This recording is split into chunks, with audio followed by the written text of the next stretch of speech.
gye baliko salisa obalaba. Leero tubadde tulaunchinga Ghetto's Got Talent and organizing committee awo kubayambako okufuna talent to link them up to the talent in the ghetto. And tubadde tulaunchinga ekibiina tubaddewo ne honorable wa minister w'aba youth honorable Balam. Tugenda ku wadombuza kituliko.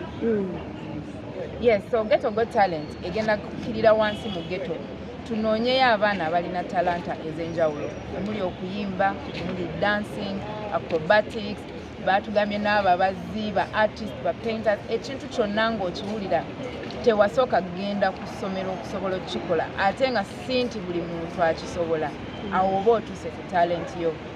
Ebintu bingi ebikumidde abaana mu mbeera ey'okunyigirizibwa mu ghetto mwe muli obutafuna mukisa ku expressinga talent. Ky'oba olaba abantu bagamba ebiragalalagala yes bisuula abaana eddalu mu ghetto naye n'omuntu okubeerawo nga tasobodde ku expressinga talent ye kiridinga to depression. Ky'oba olaba abaana babeera depressed nosanga omwana nga yali akakasa asobola okusambira ttiimu y'eggwanga omupiira naye n'atafuna mukisa namaliriza ng'ali mu ghetto. Naye Ghetto Got Talent bweri kuleetawo platform okutumbula talent z'abaana tugenda kubakwatako holistically not just the talent naye n'ebirala omuntu byetaaga okukola n'okukozesa talent ye esobole omutuusa ku levels eziri international. Okay, kati abaana abanayitaba mu mpaka zino balina kuba naki ekisaanizo ki bwe balina? Ekisaanizo ky'olina okuba nakyo ye talent kyekyokka. Osobola okuweereza video yo nga wekiri ku kapande kaffe n'oweereza video yo. Tulina ne activations zetukola ez'enjawulo tukyakola twatandikira ddala Bakuli, Kisenyi, tugenda Makindye, tugenda n'Embara, tugenda n'Embale nationwide.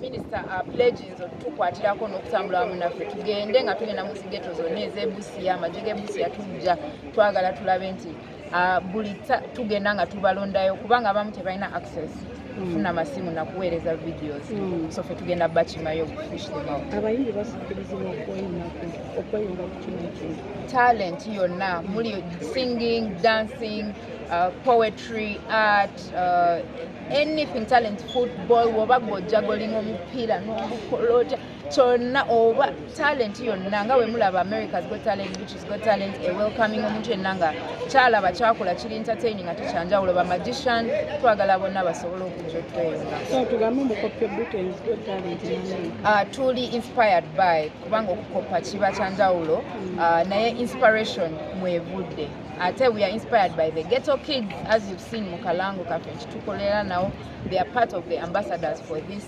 initiative kubanga bibye balaba eri ne babyagaliza bannaabwe. So we are inspired by those America's Got Talent, Britain's Got Talent and the like. Okay, Kakati, away from that, senior presidential advisor. Naye twalaba n'omwami yasooka netwagala okukosa omwami baabumugyako oba omwami naye akyabulimu. Kenzo bamuwadde senior presidential advisor on creatives, while Buchamanyi senior presidential advisor on ghetto affairs. Bino ebintu bikwatagana wadde si byebimu. Kenzo avunaanyizibwa kuba creatives, kobe tiktoker, kobe dancer, kobe poet, kobe artist, kobe kyonna kyokola nga kya talanta. Eddie Kenzo yawabula president ku biki abantu bano bye bayitamu bye beetaaga neki government kyerina okubakolera basobole okutuuka talented.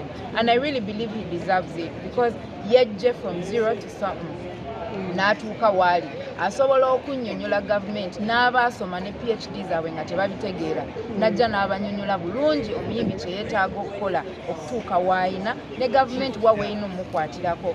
So he's well deserving already kyakozewo okuniting abayimbi mukiraba kyakola wali ku federation. You can see the kind of passion gy'alina and commitment. He really deserves it. So omwami advisinga president ku nsonga z'abantu ababeera mu migotteko batuuka batya okubeera eyo beebeezaawo batya nga bali mu ghetto kubanga ne mu ghetto osangayo nga balina structures ate nga structures no tezitambula na local government structures n'osangayo commander n'osangayo chairman n'osangayo jjajja naye ate nga bano abantu bali organized mu ngeri yaabwe president aba alina okubamanya Jjajja Butcher wajjira n'annyonnyola muzeeyi nti feno mu ghetto tulina underground business zaffe zitambula bwesi ne bwezi olaba omwana ng'ali bwati ne bwati tekitegeeza nti oba mubbi oluusi eba nnyambala ye ebyo byonna abyadvisinga president n'amanya tulinayo n'ekika ky'abantu weebati babeerawo weebati so naye ne kijja nga criss-crossinga n'ekya Kenzo nti ba creatives baresidinga nnyo mu ghettos especially the ones who have not got a chance to uplift their talents. Yes. I don't think nzikirizibwa kwogera emisaala gy'abantu kubanga I'm not the owner of that contract. Anti kati Jjajja Butcher adda banyonnyola ku mulimu gwe because me am his assistant. Naye siza kutandika kwogera biri mu contract ya mukama wange in that aspect. From me, abambagamba twamulaba ng'avudde n'abaana takyalaba mukulu kubanga ekikono ky'amaanyi waggulu eyo advising presidential advisor we twagenda Kyankwanzi. Being a presidential advisor doesn't mean you advise the president only. You advise the government and members of different government sectors as well kweyo ensonga. So ne waba ali ku TV n'annyonnyola ekintu ekituuka ewa president era aba akoze obugwe lwa nsonga nti ekikono kye kimulemesezza okumulaba one on one but ye ogugwe agukola era wemumuggyako interviews annyonnyola bulungi ekigenda mu ghetto we bituuka ku muzeeyi yamanyi ekikono bakimukuba nnyo naye buli omu akimanyi nti wali ekikono ate nze nnoonyayo nze ndi mukyala we nze nkola mirimu gyange nina Ghetto Ministries Limited. It's an NGO focusing on creating a meaningful partnerships for development opportunities ku muntu wa wansi. That is SDG 17. So I run that organization gye nkulembera. I work together with government officials and non-government officials, private sector and public sector. Yes. Security by Napoleon. Security by Napoleon. Tobalaba kumudra nga bamukuba. Tobalaba mukundi. Gwenna kuno kyawulirayo nti essimu bazibba mu bigulu.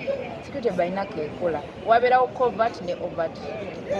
Gundi emirimu egiri covert ne overt. Waliwo emirimu egiri omusirikale asobola okwambala uniform naye era akkirizibwa okukolera mu leeya ng'ali undercover.